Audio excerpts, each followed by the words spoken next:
naranasan. Ako'y nilikha upang kayo mabigyan ng biyaya. Ngunit ngayon, kagandahan ko'y naglaho. Kapaligiran ko'y mabaho. Sana, tayong lahat ng mga kababayan, magtulong tayo na mabalik ang kagandahan ng kagubatan. Alam mo ba ang kagubatan ngayon ay kalbo? Dahil sa mga illegal loggers, dahil sa mga nagninirungan ng laman ng lupa. Sana kaya kumilos, kagubatan ipaglaban na.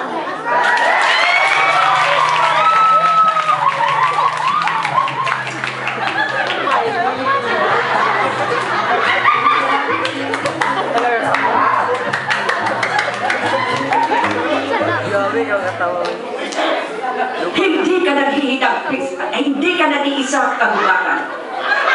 Ako din ay naghihinagpis.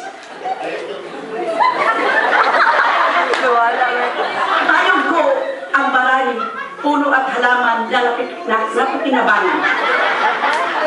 Ngayon, tingnan nyo, ako ay kalbo. Wala na ba akong silbi na ako'y papatagin ninyo? Ayaw na ninyo ng bundok? Ako ay bundok.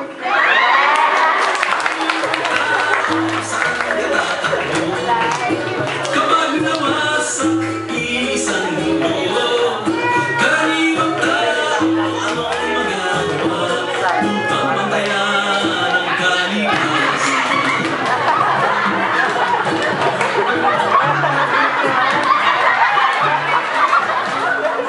Ang halaman.